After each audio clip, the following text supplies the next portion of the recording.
Hello and welcome to History by Hollywood, a podcast series that examines the real events and people behind fact-based movies.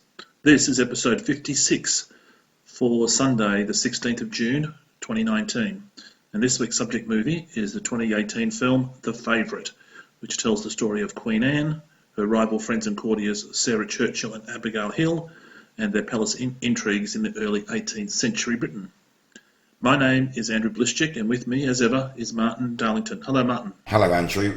We've been having some technology issues this morning, but we think we're going to get away with it through a bit of a bodge. Fingers crossed. In other errata and updates, listener Mark Dupre noticed that we referred to Omar Sharif as the first Arabic winner of an Oscar, Rami Malek being the second.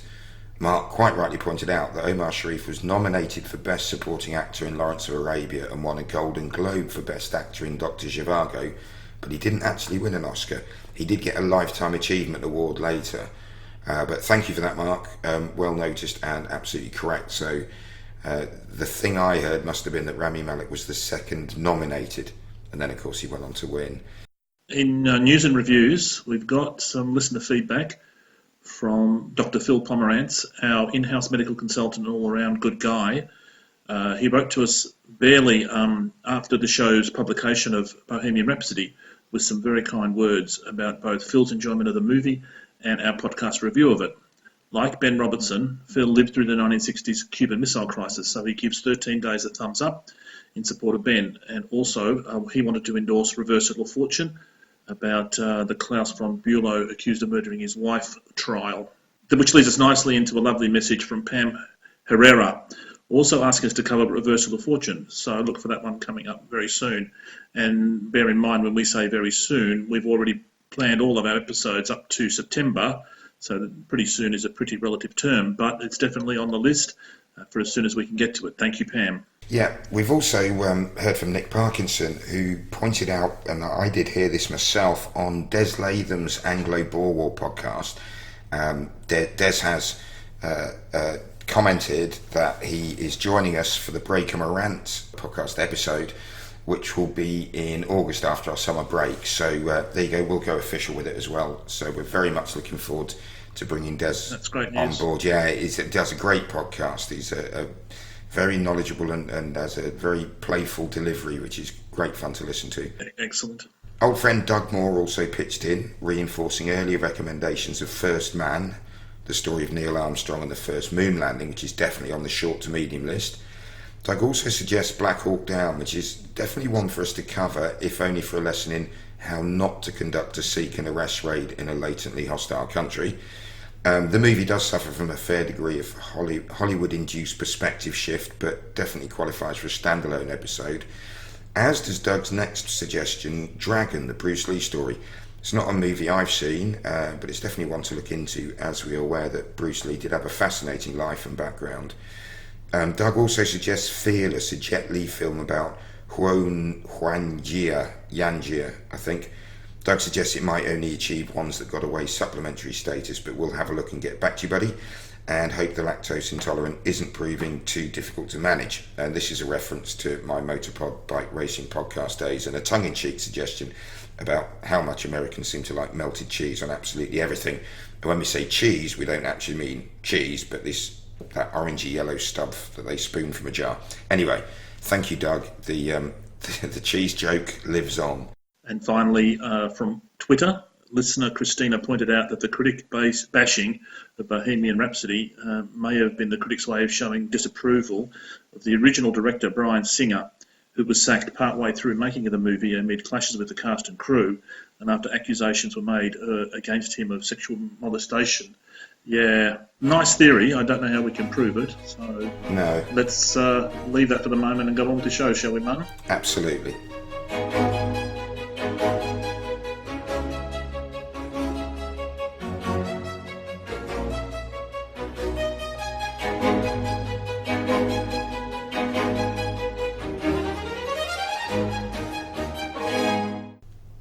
And as ever, we'll start with the story of the movie. The Favourite is a 2018 period biopic set in the early 18th century court of Queen Anne of England. It was directed by Greek wunderkind director Yorgos Lanthimos, who had previously directed art house hits such as Dogtooth and The Lobster. The Favourite is by far his biggest movie to date and his most successful both financially and critically. It was written by Deborah Davis and Tony McNamara, and this appears to be the first film writing effort for both of them, although McNamara has a solid record of writing Australian TV shows. Although this is Davis's first screenwriting effort, it was her idea and her deep research on the subject matter that saw the idea form into this movie. Davis used much primary source material in her research, including letters from all three of the female protagonists. The movie famously has three strong female leads, with British actress Olivia Coleman and Rachel Weisz as Queen Anne and Sarah, the Duchess of Marlborough, respectively, as well as American star Emma Stone starring as Abigail Hill, the Abigail Hill character. It tells the story of the machinations within Queen Anne's court of who would be the Queen's favourite. Much of it is filmed through fisheye lenses, as the director said he wanted the actors to be shown as sort of consumed by the lavish rooms of Hampton Court Palace, which is one of Queen's actual palaces. So there is some truth to the setting of the filming of the movie. Lanthimos has a reputation as being an unorthodox director, and for The Favourite he had the main actors rehearse for some 3 weeks prior to filming, and during those 3 weeks the actors would jump about or roll on the floor while they're reciting their lines, and sometimes they'd bunch together in very close quarters in what one of the actors called human pretzels. Apparently, Lanthimos wanted the actors to forget any meaning behind the words that they had learnt so well, so that they could deliver them without thinking about their actual meaning. Lanthimos typically avoids artificial lighting, and the night scenes in Hampton Court Palace were filmed with hundreds of candles, probably a frightening prospect for whoever was ensuring the movie in the palace. Yeah, that's really strange. I mean, surely the actors should understand the meaning of the words so they can deliver them in the correct tone and with the correct expression. I don't know. Seems a strange technique to me, but he seems to know what he's doing. It seemed to work. Yeah. It was the movie was a financial success. Cost about $15 million to make, so quite cheap, and took some $96 million at the box office. It was a critical success too, with 93% positive ratings by the critics, but a more modest 67 positive score from audiences, which is an almost exact flip of the 61 and 86 figures for the last movie we looked at, Bohemian Rhapsody. In total, it was nominated for 276 awards and won an impressive 119 of them. At the Oscars, it was nominated for 9, but won only 1, that of Best Actress for Olivia Coleman's Queen Anne. It also won 7 BAFTAs, and Coleman won the Golden Globe Best Actress Award. The 2-hour movie looks great, and the attention to detail in the sets and costumes is very impressive. So, on with the synopsis and reality. Thank you, yes. So The Favourite opens with the scene of Queen Anne, played by Olivia Coleman. She's being disrobed of some royal vestments by her chambermaids in her bedroom, while Sarah, the Duchess of Marlborough, played by Rachel Weisz, looks on. Anne has just delivered a speech and is looking for Sarah's approval. The two banter back and forward in a pretty relaxed way until the Queen suddenly leads a blindfolded Sarah into a secret room where she has a scale model of an opulous palace that the Queen wants to gift to the Duchess. Sarah says that it's too much, and the Queen says that as her husband, the Duke of Marlborough, had just helped win the war against the French, it's entirely appropriate that she gives them this gift. Along the way, Sarah calls the Queen Mrs. Morley, and what we're learning is that the Queen is a little bit flighty and the Duchess is a level-headed one. Maybe she calls all the shots.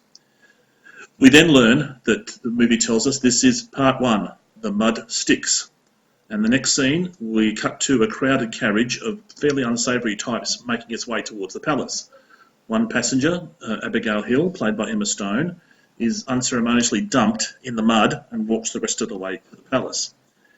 When she is admitted to a rear entrance of the palace, she's looking muddy and very much unloved.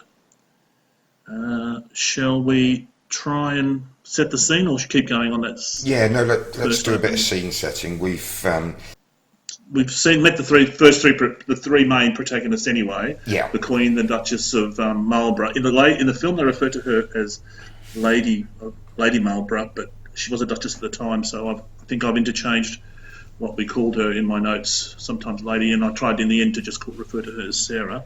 Yeah. And we've just briefly met Abigail Hill, Emma Stone's character.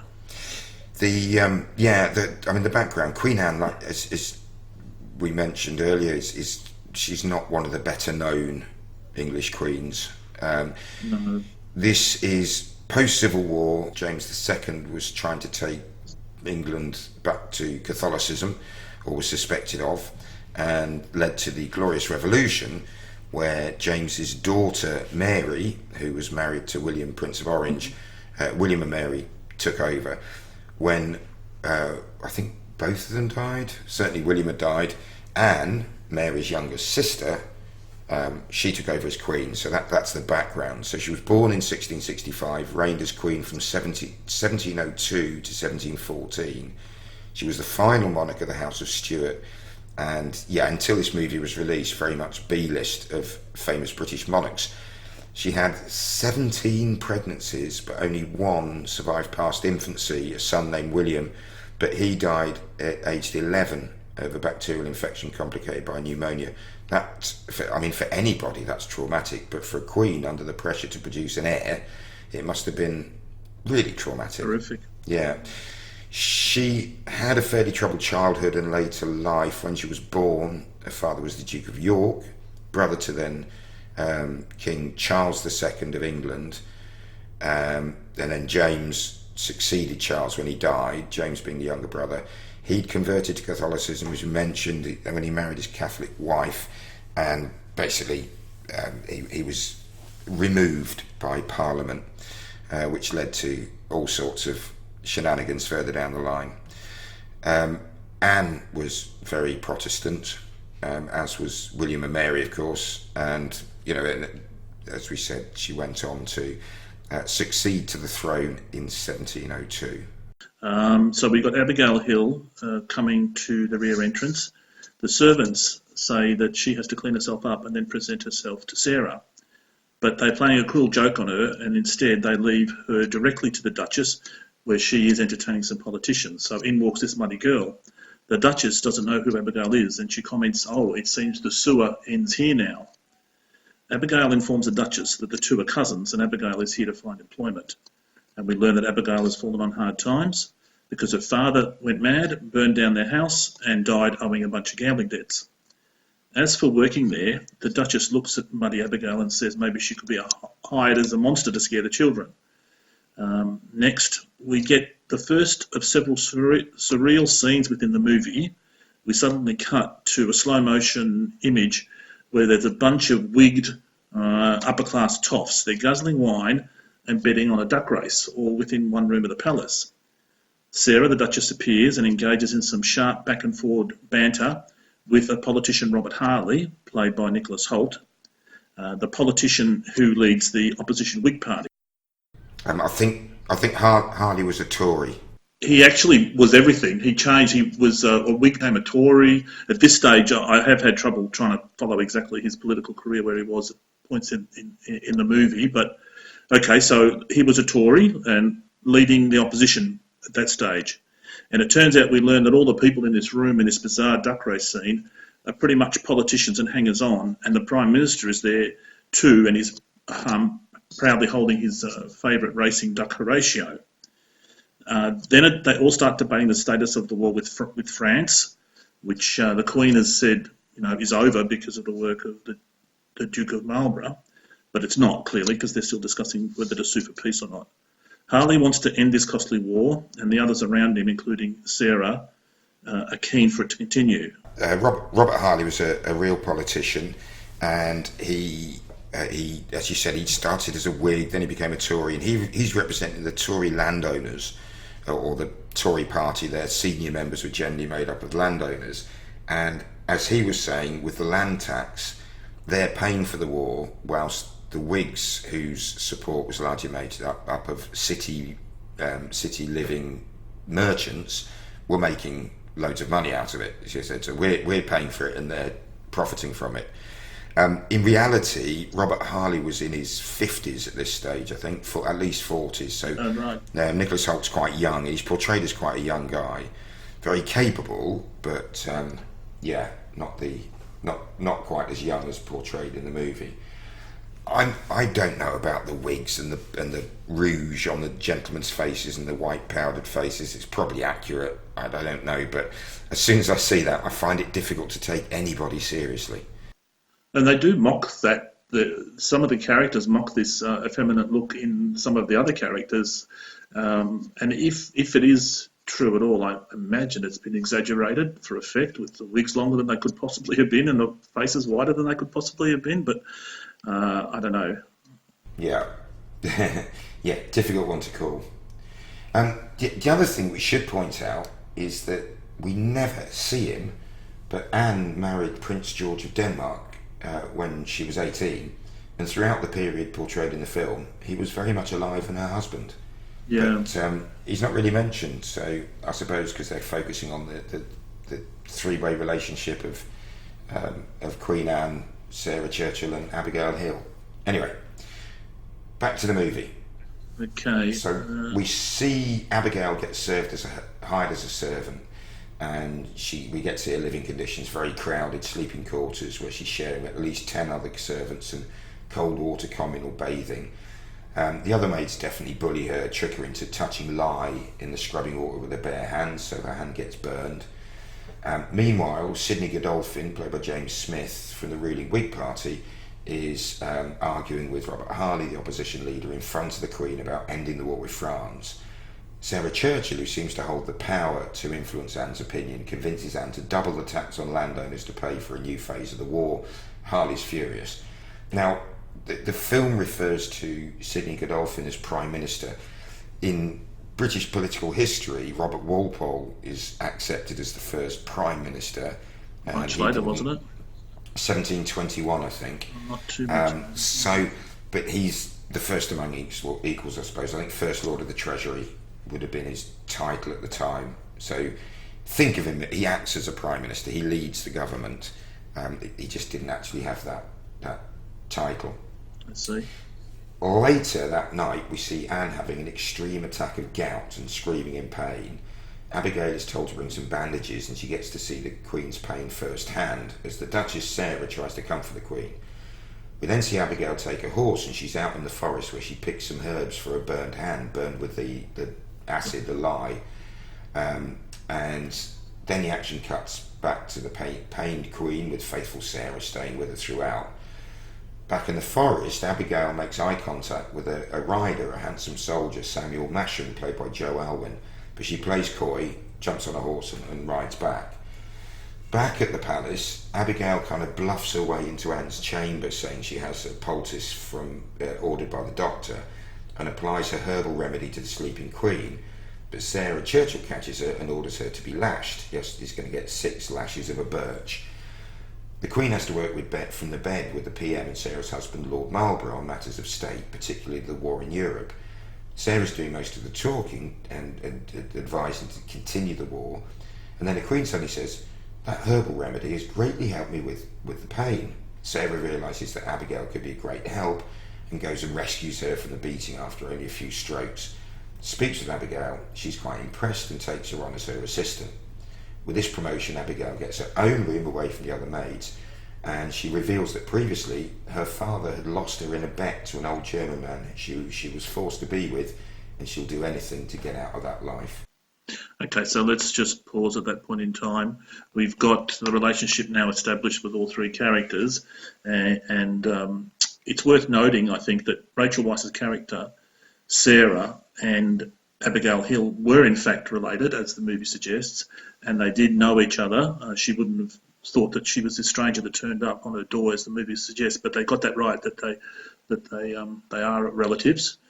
We mentioned that at one stage the Queen has Sarah's referred to the Queen as Mrs. Morley, and that's one of intimate nicknames that the couple, the Queen and Sarah, used for each other. Was it what was the other one? Mrs. Morley and Mrs. It'll come to me. Yeah, I should know that. Mrs. Fotheringay or something. They have this code that they write in these intimate letters to each other. They refer to them as these pseudonyms, as a way to sort of obscure who it is that's communicating with each other at this high level in the British court. All the stuff, and also Samuel Masham and a burgeoning romance with Abigail Hill. That is correct. He's a real character from the time and was a romantic interest for Abigail. He was the Queen's huntsman, wasn't he? I think. So he would have been an outdoorsman. Yeah, and a soldier, I think, is correctly portrayed, and they would And go on. and the Duke of Marlborough, Sarah Churchill's husband, he won the Battle of Blenheim against the French, which was a real turning point in the War of Spanish Succession, which is what they were engaged in at the time. And the palace that we saw earlier in the opening scene, the Queen shows it, became Blenheim Palace, where Winston Churchill, obviously a descendant of the Sarah Dukes Churchill. of Marlborough, and Sarah Churchill, yeah, that's where he was born, in Blenheim Palace. So, yeah, so all that's spot on. That's good. Okay, back to the movie. We learn on the screen that now it's part 2. I do fear confusion and accidents. We see a confident Sarah. She's running the show, ordering the other ladies of the court around, or with Abigail at her side as her new servant. We briefly see that handsome soldier, Masham, in the hallway of the palace, where the looks and glances continue between him and Abigail. Then we see Harley and the PM, we'll call him the PM, waiting for an audience with the Queen, where they're going to argue their respective positions about continuing the war with France. But we learn the Queen will not appear, and instead we get a very superior Sarah, and she says she will now speak for the Queen. She immediately insults Harley, saying the Queen's opinion of him, says he smells like a 96-year-old French horse Vajuju. Apparently on the Queen's order, Sarah says that the war will continue and will be funded by a doubling of the land tax. Abigail watches all of this happening in front of her. She sees Harley and Sarah sparring it out, and Sarah shows Abigail how a strong woman can get away, and she's running rings around both Harley and the PM to do what she wants. Then the very next scene, we see Lord Marlborough farewelling Sarah as he's leaving to continue the war. Sarah is with the Queen, and they're watching Marlborough through the window ride off with his men. Abigail is there too in the background as a servant. The Queen calls Sarah Mrs. Freeman, there it is, as she consoles Sarah, telling her that all's going to be well, and just at that time when she's being consoled by the Queen, Abigail lets out a cough, which she explains to the Queen must have come when she was in the forest picking up herbs for the Queen's remedy. That's a not very subtle way to ingratiate yourself with the Queen, but it is effective to Sarah's annoyance. Then we see Sarah and Abigail immediately go pigeon shooting, and Sarah explains to Abigail her ruthless philosophy of life. Abigail seemed to be learning to harden up, and on a second attempt successfully shoots a pigeon. "I'll make a killer of you yet," says Sarah, perhaps a bit prophetically. And there's several scenes in the movie where Sarah and Abigail are off doing manly things like shooting or hunting, and Sarah is always the one that's in control, and that might change over time, so let's see how we go. What about we mentioned the nicknames, that they're correct. Shall we keep going on with the movie? Well, it's worth saying that the role that Rachel Weisz's Sarah Churchill plays is actually pretty close. I mean, she was very influential. She definitely had the Queen's She controlled the funds. She controlled the funds, didn't she? She was the purse holder and very influential. Of the Privy Fund or something it was, wasn't it? Yeah, Privy Purse, I think, yeah. That's it. And she probably didn't officially stand in for the Queen, but would have had great influence on the Queen's decisions. And she did have a reputation for being very blunt, even to the Queen. And Queen Anne, I'm not quite sure she was as childlike as Olivia Coleman portrays, and she portrays it brilliantly. I'm not sure if that's accurate. I mean, I don't know. It's not a period I'm at all expert on. But she did have a reputation for being a little bit slow on the uptake, I believe. Yes, she wasn't educated anyway. She was raised as a princess, not to be a philosopher, and she did have a reputation for being a little bit dim. It did remind me of one of the scenes in that Netflix series, The Queen, when she met Jacqueline Kennedy. The Queen, Elizabeth, complained that she'd never been taught anything about the world. She was taught to be a princess and didn't go to university, had to be a public figure, and really regretted the fact that she felt in this sort of sparkling company of the Kennedys that she wasn't worldly enough to contribute to anything. And that kind of came back to me because the Queen Anne was the same. She wouldn't have had a formal education like Sarah must have had. No. Right, so back to the movie, and we see a lavish party in the palace, and Anne arrives in a wheelchair. Harley's still trying to talk politics and get her to abandon the war, but he can't sort of prise her out from under Sarah's gaze and influence. At the same time, we see Abigail sneak into Anne's chambers to take some books. Back at the party, Sarah has a pretty ridiculous, improbable and historically very inaccurate dance with Masham, which enrages Anne, tells Harley the tax increase to fund the war was a mistake and she'll reverse this decision. She stops the party and then gets Sarah to return to her to the chambers. They argue along the way and a clearly jealous Anne slaps Sarah. Sarah turns on the charm and in no uncertain terms Anne says they should make love in Sarah's bedroom. Of course, Abigail is in Sarah's chambers. Is it Sarah's or Anne's chambers? I think it's the Queen's. It's Sarah's. No, it's Sarah's. Right. Yeah. So Abigail's looking at these books on a mezzanine floor, and she eavesdrops and spies on them. Basically, they obviously don't know she's there. Incredible. She's incredulous to learn that Anne and Sarah are lovers, and she sneaks away without being caught. But just at that point, Harley appears. He tries unsuccessfully at first, at least, to get Abigail to be a spy in the Queen's court for him, and he ends up pushing her into a ditch in a bit of a strange scene. If he's trying to ingratiate himself with her, I'm not sure why he would push her into a ditch. So we've got that key scene. Yeah, it's probably worth. Yeah, I was going to say, yeah. Do you want to address the reality of this? Yeah, so we've got this half an hour into a 2-hour movie. We get this key scene where we learn that Sarah and Anne are lovers. They're doing the deed in the movie, as we saw, and it's great, isn't it? I mean, it's what a great sort of shock to if you weren't prepared for it. That this it's a really good story, gossipy, juicy stuff, and rumours about the two being lovers have been around for some time, but the historians generally agree that it was very, very unlikely. It is possible, but very, very unlikely. Anne Somerset, the author of Queen Anne, The Politics of Passion, says that Anne was devoutly religious with an intense devotion to the Anglican Church. And she was also famously devoted to her husband, Prince George of Denmark. As we mentioned, he's airbrushed out of this movie altogether. So he died in 1708, and the movie goes on to about 1710, I think. So he could easily have been portrayed in this movie, but he's been airbrushed out. As Anne Somerset writes, it's incredibly unlikely that Anne and Abigail would have been able to consummate a sexual relationship during Prince George's lifetime, as the Queen shared a room with her husband, and in all his illness, which lasted some years, she would refuse to leave his bed. Somerset also notes that the Queen, who would have been 43 at the time of her husband's death, would have had a dwindling libido due to her health worsening as she aged.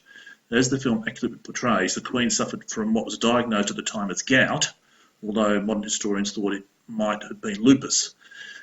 Anne was worn out by childbearing and in dreadful pain for much of the time, and in the view of her manifold infirmities, it required a strong effort of the imagination to conceive of her being brought by Abigail to a state of sensual arousal, the author writes. She continues, her famed prudery and her strong sense of Christian morality makes it all the more unlikely her relationship with Abigail carried a carnal element. Now, how does your research line up with that?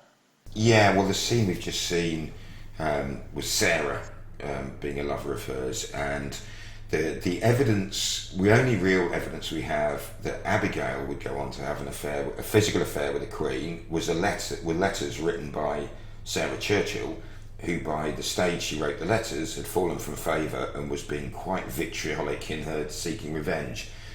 She was never punished for it, so I mean it just sounds like a scandal.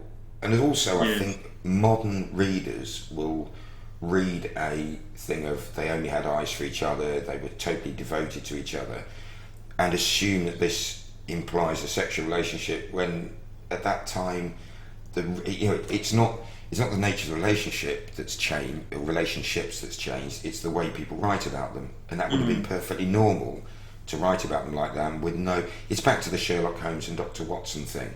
You know, people, modern interpreters say, well, they were clearly having a gay relationship. Why would people think that? It's not at all necessarily true. Two bachelors would share an apartment, you know, so... Yeah, we had the same thing with Abraham Lincoln. In his early years when he was poor, he shared not only a bedroom but a bed with one of his best friends for 4 years, apparently. And, you know, our eyebrows go up at that, but there was nothing unusual for people in straitened times to be friends like that. And quite, you know, privacy itself, I think, is more a modern concept than people realise. So, I mean, it's possible we're not saying it didn't happen, because we don't know. It's all speculation whether it did or it didn't, but it seems unlikely. Yeah, and the bit about Harley having to introduce himself to Abigail and trying to get her to spy for him, there is some truth to that, but he wouldn't have had to introduce himself, because just like Abigail and Sarah were cousins, I think on her father's side, Harley and Abigail were also cousins on her mother's side. So Right. he knew her well, and would in fact try to get her to spy for him.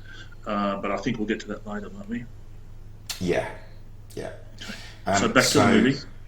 Yeah, the next thing we see, Sarah and Abigail are shooting pistols this time. Abigail tells her that Harley tried to get her to spy for his side, something she says she'd never do. So my secrets are safe with you? All of them. Even your biggest secret. Abigail? If you forget to load the pellet, the gun fires, makes a sound but releases no shot. It is a great jape, do you agree? Yes. Maybe we will think of a use for it one day. Sometimes it is hard to remember whether you have loaded the pellet or not. I do fear confusion and accidents. I'm sure people will be careful. Which does make you think there's a very open threat there. That's right. Next, we see Sarah, as the keeper of the privy purse, is doling out cash for the palace's running expenses, and the leader of the opposition, Robert Harley, is also there, and it looks like he has to countersign. We're not quite sure why he would be there, one of his many roles maybe. The Queen's feeling bored or ignored and unloved, and calls Sarah away from her duties to the Queen's chamber. When Sarah arrives, she sees the Queen up on the windowsill with an open window, almost threatening to jump to her death. Sarah calls her bluff and pulls her down, and you can then see that Sarah is the commander of all she sees. She imposes land taxes to keep the war going. She scares Abigail into submission. She bosses the Queen around, and then says, "We'll have some fun soon when we can play a round of whist." And that's, pretty much the wrap up of that phase of the film, because it keeps coming up with titles, doesn't it? And it says, after that, it says, Part 3, what an outfit. Yeah, we see a rowdy scene in Parliament, and Sarah is watching all this from the wings. She sends an attendant in with a note, so she's even trying to call the shots in Parliament now, while Abigail reports to the Queen, we see, and she says that she's a replacement whist player for Sarah, who clearly has got more important things to do. The Queen opens up to Abigail. She tells her of her tragic history with all of her pregnancies, and how the pet rabbits that we see running around her chamber are surrogates for her children. Abigail opens up too and tells her of her own ordeals with her German husband. That night, Masham appears in Abigail's bedroom. He's powdered and wigged up. He looks a lot like Harley. And while he's there, there's this saucy exchange between Masham and Abigail, but the tension is not relieved fully and their relationship is not consummated. As he leaves, we see that Harley is there. He's been waiting in the wings to see if Masham has successfully recruited Abigail to his side. So Masham is in cahoots with Harley and also trying to bring Abigail onto their side. The next day, Sarah and Anne are getting ready for a horse ride, and we see Sarah dress the Queen in some sort of handcrafted leather support clothes. She's putting these clothes on in very intimate places, and the scene is, charged with some kind of tension. On the horse ride that follows, there is a little tension between the pair, and that might be a sign of things to come in their relationship. Yeah, it's worth just mentioning the rabbits. I think they are fictional. She didn't have one rabbit for each of her dead children. She didn't keep pet rabbits at that time of British history. They'd have just been viewed as pests. Or dinner. Or dinner, indeed. Yeah. So, that's not true. It's a nice metaphor, but not true. Yeah, and all the conversations, obviously, we don't know what was really said, so that's... it's fictional, but the outcomes, I suppose, it's a way of explaining why the outcomes happened. Which leads us nicely to back in the movie. Part 4 is entitled A Minor Hitch, and we see it's Abigail pushing the Queen's wheelchair. Oh, that's also worth mentioning. The wheelchair hadn't been invented at that stage. She'd have probably been carried in a litter chair which seems strange. I mean, the wheel had been around for tens of thousands of years. You'd have thought someone would have worked out that if you put wheels on a chair, you have a wheelchair, but it was a couple of decades later, I think. But anyway, so we see Abigail pushing the Queen's wheelchair, and they're bonding over their various hardships, and they flatter each other on their looks and ravishability. A petulant Queen chases away a children's music lesson and angrily dismisses Abigail. She's saddened by the sight of happy children and goes into a state of depression, quite understandably. Abigail, who remained nearby, takes the Queen to her bedroom. She continues to charm the Queen, and they dance and coo together. And then we see another pigeon shooting party with Sarah and Abigail, which ends when pigeon blood is splattered on Sarah's face, and a servant boy announces that the Queen has asked for Abigail to go to her chambers, not Sarah. Sarah will have none of this and storms up to the Queen and grabs her by the throat. A servant appears and saves Anne, but there's no retribution against Sarah. Just to wrap that bit up, I sincerely doubt that Sarah Churchill would have physically attacked the Queen, but don't know. No, we weren't there, but I mean, they're trying to say that she runs the show, but they've already established that. But I suppose they wanted to drive that home, didn't they? Yeah. And then we see the Queen is further removing herself from Sarah Churchill's sort of fairly enveloping influence. We're at Parliament, and with the Queen about to address the chamber, Robert Harley publicly praises the Queen for not raising taxes, because she's flip-flopped a bit on this, hasn't she? She said, we're going to raise the land taxes. Then she said she wouldn't. Then Sarah Churchill's persuaded her to do it again. So Sarah's been outsmarted, and at this stage, the Queen, under some pressure, faints. Sarah It's a funny scene. Yes. Sarah and the Prime Minister Godolphin, they try to re-strategise to the Queen, who's embarrassed at having fainted. She's trying to recover afterwards. Remember the line, and she said, I'm sure I heard somebody say fat. Yeah. I mean, she does have some great lines in it, Olivia Coleman, and she does play them exceedingly well. But so the Queen, whilst the Queen's been at Parliament, Abigail's been making herself at home in the Queen's bedroom. But because the Queen arrives back earlier than expected, there's a bit of a Goldilocks moment when the Queen discovers a sleeping Abigail naked in the royal bed. Abigail dresses and scurries off, but receives no punishment. Later that night, the Queen calls Abigail from her bed to rub the Queen's pained legs. The barely dressed Abigail rubs the Queen in all the right places, and her pain seems to vanish. We then cut to scenes of Sarah Churchill discussing the battle preparation of her husband in Europe. A worried Sarah goes to the Queen's chamber for some solace and discovers the Queen asleep with her new lover. So this is basically, the rivalry is now completely out in the open. The next morning, an angry Sarah confronts Abigail and demotes her back to scullery maid. But instead of going back to the kitchen, Abigail bashes herself up and cries to the Queen that it was Sarah's work, so she stitches her up. Just as Sarah informs the Queen that Abigail is dismissed for theft, we see Abigail waiting at the Queen's carriage, as she's been appointed by the Queen as her private chambermaid. Sarah tries to bully the Queen and gets her way, but the Queen, or tries to bully the Queen to get her way, but the Queen pushes back and puts Sarah right in her place. So Abigail definitely on the ascendancy. Yeah, and she's very cunning, we're learning, aren't we, when she self-inflicts some wounds and blames Sarah, and then Sarah doesn't get her way. She thinks that Abigail's off the scene, but there she is at the carriage waiting for the two of them to arrive. Yeah. Any point, there's not much to unpack in all that. Good scenes, all dramatic stuff, but, invented for our entertainment, I guess. Absolutely. Suddenly we learn it's part 5 now, entitled What If I Should Fall Asleep and Slip Under? In the next scene, Sarah, Anne and Abigail are all on a trip together with the Queen taking a mud bath. Sarah joins her in the bath and she's trying to suck up to the Queen and get into her good books. They're having a conversation using their Mr. Morley and Mr. Freeman pet names. Sarah is seeking every opportunity to knock Abigail off her new perch, and she seems to be having some success. And it seems that the Queen knows exactly what she's doing, and she says that she's enjoying the rivalry between Abigail and Sarah. Abigail then later on confides to Masham that she will do anything not to end up on the street. She's warning us that she's about to get desperate and things are going to get nasty. The next day, we see Abigail put some poison into Sarah's tea. We're not sure what it is at this stage, but it looks ominous. We then see the poisoned Sarah mount a horse and vigorously ride off. Then we get some interspliced scenes with Sarah riding off, and we get some splices of the most bizarre scene of the whole movie, where we see a fat, naked, wigged man being pelted with fruit from some other wigged Tories. Were they been Tories? Yes, they were, the wigged Tories.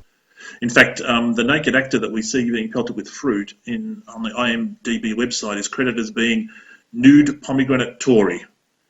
As the fat, naked Tory guy slowly falls over, Sarah stops her horse, falls off, but is dragged by the horse as she's still attached by the stirrup on her left leg. Turns out Harley is one of the fruit throwers. So he's there throwing the fruit, and he gets to have a conversation with Abigail where they strike a bargain. Abigail will in fact spy on court for him if he convinces the Queen that Masham and Abigail should marry with the Queen's blessing. And then we see that Sarah is unconscious, still attached to a horse, and she's ended up in a very, very seedy part of the country. So we've already mentioned that Abigail and Harley did know each other, and she did in fact agree to spy for him, and she was on his side trying to convince the Queen of his agenda. So that's worth noting. Anything else we want to... I don't know about what the nude pomegranate Tory is supposed to symbolise. That was lost on me. Was very weird. It was like a scene out of Caligula. I didn't get that at all, really, but I think just to show the decadence of the time. But yeah, Abigail Hill was a sympathiser with the Tories, with Sarah Churchill was the opposite side. She supported the Whigs. And people shouldn't think of them in terms of the Tories and the Conservative Party and the Liberal Party today. It was very different. They were all aristocrats, and it was, as we said earlier, the Tories tended to be the rural landowners, and the Whigs tended to be these city-based merchants, and that's probably an overgeneralisation. But other than that, the poisoning, there's no evidence for that, is there? No, that's fiction for sure. In fact, the more that you delve into this area, what you just mentioned about the Whigs and the Tories, the rivalry that does exist in this movie between the three protagonists, it's almost certainly all political, not emotional and jilted lovers. They're all trying to influence the Queen in one way or another because they've all got political agendas, as you've just described. Yeah. So back to the movie. With Sarah missing, Anne becomes easily influenced. Harley, on a garden stroll with the Queen, undermines Sarah and lets the Queen in on the fact that Abigail and Masham have been romancing. Initially, the Queen doesn't bless the union, nor is she worried about Sarah's disappearance, saying Sarah's just trying to teach the Queen a lesson. Later that night, though, a fevered Queen calls out for Sarah in her sleep, and she now, then, on waking, seems concerned for her safety and orders people to go out and look for her. The next day, Harley and the PM advise the Queen on the war. Abigail interrupts and sways the Queen's thinking on the matter. And that night, Anne comes up with the idea to make Abigail a lady so she can marry Masham with some dignity. So they're married in a private ceremony, and they sort of consummate their marriage that night in a... anyway, people watching the film will understand. Yes. So let's just pause at that point. Attendance. At the wedding. Yes. That's right. So might be worth pausing there briefly. Finally, we get the two young lovers together. They're married officially, and in fact, they got that pretty well right in the movie, didn't they? The Queen does, in fact, make Abigail a lady before she gives her blessing that she can marry Masham. And she paid for their wedding from the privy purse without consulting Sarah Churchill, who was then the holder of the privy purse. So, yeah, very, very much. This is Sarah Churchill's on the way out at this stage, I think. Exactly. Meanwhile, in the movie, Sarah awakens in a brothel, and she's got a massive scar on her left cheek from her injuries being dragged by the horse.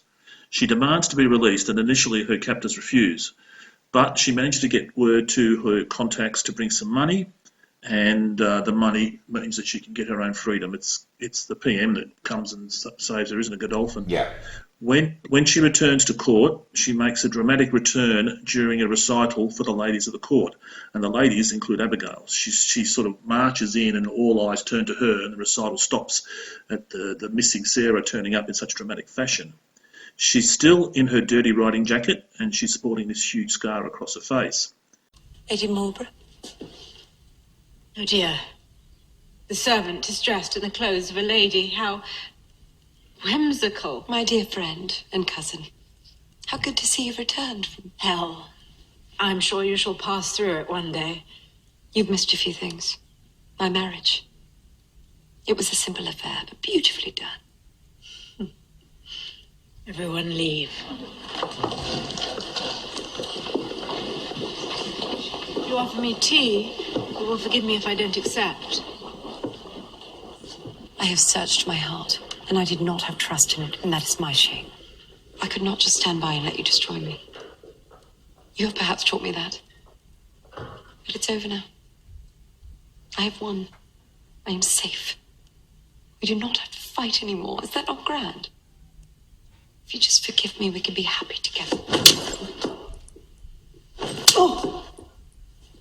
Obviously, you still have some anger to expiate. I'll allow it this once. Sarah's not impressed and then goes to the Queen and insists that Abigail be fired for having poisoned her. The Queen thinks it's all great fun, and then Harley and the PM suddenly appear in the Queen's chambers. They want to update her on Lord Marlborough's battle plans within Europe. Sarah realises that things have changed in her absence, and she's starting to lose much of her control. And she tries to get back her grip on things, but to no avail. The Queen dismisses her, and that part ends. So we've already mentioned, haven't we, that the poisoning is fictitious, so there can't be this grand return. But it is true in the grand scheme of things at this time Sarah was losing favour with the Queen and therefore losing her influence and power. And again, as you mentioned earlier, it may not have been that the Queen got tired of Sarah, it's just that she was becoming convinced that Sarah was backing the wrong side of the arguments, particularly about the war with France. And so Sarah might have been marginalised not because of her personality, but because of the side that she was supporting. Yeah. So, yeah, it's hard to know which comes first, the horse or the cart. But back to the movie, we get part 7, Leave That, I Like It. And this is Sarah, is the title of this part of the movie. So Sarah, now wearing a black scarf around the left of her face to hide her scar, goes to Anne in the morning with some of Anne's old letters to her. She tries to blackmail the Queen to do as Sarah wants with the war, taxes and Abigail, or she says the overly affectionate letters will appear in the press. Sarah storms off confidently, but then we see her rereading the letters and possibly actually emotionally touched by the emotions that they'd shared, and after an apparent change of heart, she tosses them in the fire. But it might be too late. One of the Queen's men appears and informs Sarah the Queen wants Sarah's keys immediately and she must vacate the palace. Sarah apologises outside Anne's door, explaining she burned the letters, but Anne doesn't even acknowledge her. She's pleading for forgiveness, but the door doesn't even open. They spar a bit through the door, but Anne is actually showing herself to be quite firm and she's unmoved. The next scene, the Queen is before Parliament, informing the members she's lost confidence with the government of Godolphin, and now Harley will be the First Minister, the Prime Minister, and she will cease the war against France. Harley and Abigail's influence is complete, and then we see Abigail supervising the eviction of Sarah. Before Sarah leaves, she tells Abigail that she is mistaken if she thinks she's won, and she leaves that night in a carriage with the Queen looking on from her window. We know that the horse ride, the injuries, the scarring is all fiction, but Sarah did write some very, scurrilous accusations about Abigail Hill and the Queen. Yeah, it was Sarah that was did go to the press. She did try and blacken the Queen's name, but to no avail ultimately. And then the insults that she gave to Abigail at the same time, she was using some of the influential writers at the time, like Jonathan Swift and others. One of the poem that Sarah circulated about Abigail said, her secretary she was not, because she could not write, but had the conduct and the care of some dark deeds at night. That's the suggestion that they shared a bed. Yeah. All very cryptic, isn't it, to our modern ears? Yeah, and I think we tend to possibly read between the lines a bit too much, but in that instance, yes, he's definitely trying to insinuate something. So we go on to the final part, part 8. I dreamt I stabbed you in the eye. Sarah's gone, Abigail has free rein, and we see her parting it up with some hangers-on. She's cavorting with other men in front of an unhappy Masham when she gets called to Anne's chambers and she arrives drunk and in a party mood. Anne wants help with the papers and her pained leg, but Abigail rushes to the corner and throws up. Anne, the Queen, is definitely deteriorated since we last saw her. She's had a stroke, paralysing much of her body, and she needs a magnifying glass to read anything. Then we see Godolphin. Godolphin, the ex-PM, briefs Sarah and her new manor about recent developments, about the end of the war and Sarah's husband's imminent return. Harley, the new Prime Minister, is trying to get Marlborough removed as the head of the army. Obviously he sees him as a political ally of Godolphin's, not an enemy of his own. Godolphin seeks to heal the rift between Anne and Sarah and proposes Sarah write a letter of apology to the Queen, which Sarah does with some difficulty. As we see Sarah struggle to find the right words, we see the Queen repeatedly asking if there's any more mail. This raises Abigail's suspicions. Thinking that Anne is pining for Sarah, Abigail fabricates a terrible lie about Sarah and Marlborough cooking the books to their own considerable benefit. Anne refuses to believe it, and Abigail is pretty upset that her lie wasn't accepted, so then we see her carefully screening the Queen's mail. She opens the much anticipated letter from Sarah, reads it, and then promptly burns it. As we've said, the rift between Sarah and Anne was likely more due to their political leanings than emotional. Abigail and Anne by this stage were leaning towards the Tories and Harley. Sarah was much closer to Godolphin and the opposition Whigs. But when the War of Spanish Succession, which was largely seen as a Whig project, did fall out of favour with the British public, the Whigs in turn lost an election in 1710, which is what we see in the movie. The Queen did dismiss Sarah's husband, the Duke of Marlborough, on trumped up embezzlement charges, and this was the time when the Whigs were losing influence and the Tories gaining. So again, I think possibly Sarah Churchill and her husband, the Duke of Marlborough, they suffered more from their political associations than any personal thing. Yeah, I agree. So, shall we go back to the movie then? We're wrapping it up now, aren't we? Yeah, the next scene has the parliamentarians seeking direction about the army, and Marlborough and the Queen finally convince Sarah won't write to her, turns on the Marlboroughs and informs everyone of Abigail's lies about embezzlement. The Queen angrily informs the politicians, and she's obviously feeling a bit betrayed or ignored or jilted by Sarah. Yeah. She informs politicians the Marlboroughs are to be ruined and banished from their beloved England. So we'd see the troops arriving at the Marlborough Manor to arrest and banish John and Sarah. Back at the palace, an unhappy Anne contemplates what she's done, whilst a supremely confident Abigail nearly squashes one of her rabbits. In the final scene of the movie, we get an inkling that maybe Anne knows what a monster she's created in Abigail.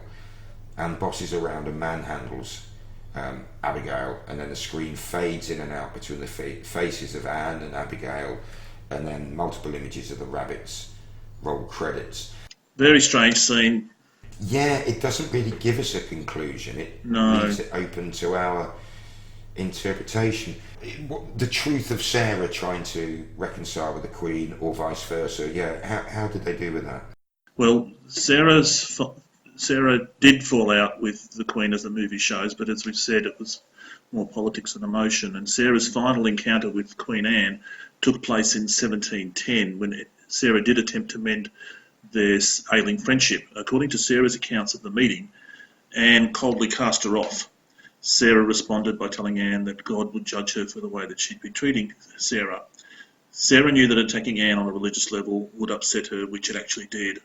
In 1711, the Queen officially stripped Sarah of her roles in the royal court. Abigail, who in 1712, a year later, became Baroness Masham, replaced Sarah as Keeper of the Privy Purse. That's the correct title.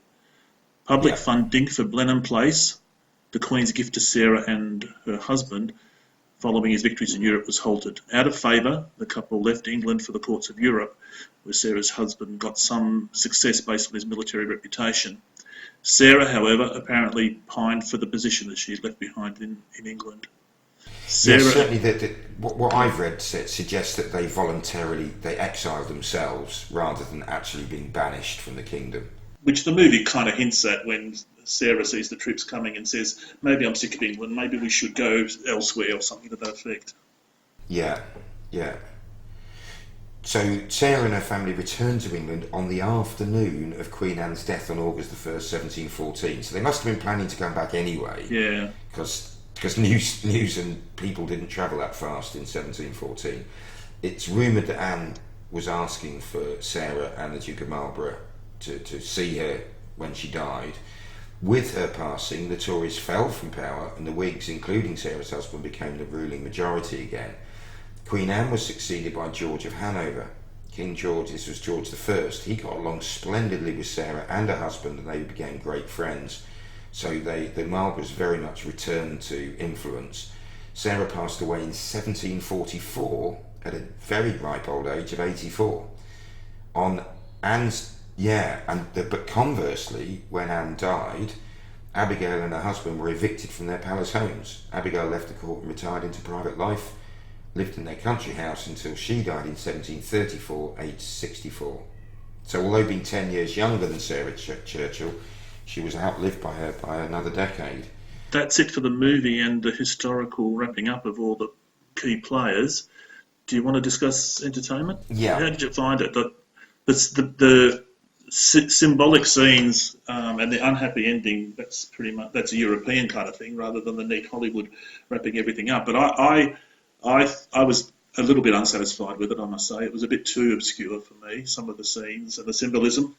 Costumes were very sort of eye-catching. The palaces looked very palace-like, and there wasn't a bad performance except for a couple of the maids. A couple of the maids sounded like children being forced to take part in a school play. Didn't really want to try and act. I don't know, but I mean, all the main roles are brilliantly acted. I just found it tedious. It was just... Yeah, well, I remember we saw it about 6 months ago when it was a theatrical release, and as we've already said, the critics loved it, and they really talked it up, and my wife and I went with high expectations, but we didn't particularly like it either. We were disappointed by it. It just wasn't all that fulfilling, as we'd hoped it would be. So I think you and I are on the same page as far as entertainment. They put a lot of effort in. Yeah, it's commendable, and a lot of the historical accuracy, they sort of got quite a lot correct, and then it's not going to score highly though. No, the director himself said that, look, we're not making a historical document. I'm going to take license with this, and even with the costumes, some of the servants' costumes are wearing denim quite blatantly, which is about 200 years ahead of schedule. Yeah. So should we give it some scores? What about entertainment? Will you give it a 6? No, 4. Okay, I'll give it a 6 to some of the effort that they put in, I guess. Production values. Yeah, sorry, I just brilliant actresses. Love Olivia Coleman, Rachel Weisz and Emma Stone. Very Did a great job. Actresses. All did a great job. Nicholas Hoult playing Robert Harley was very watchable, but it didn't generate any tension, or I don't know. It just seemed very indulgent to me. It might be my inner hidden little Bolshevik, my little working class soldier, still objecting to watching these powdered fops ponce about, and I don't know, not taken with it at all. Okay. Historical accuracy, 6. Look, it's not too bad. Yeah, it's not too bad.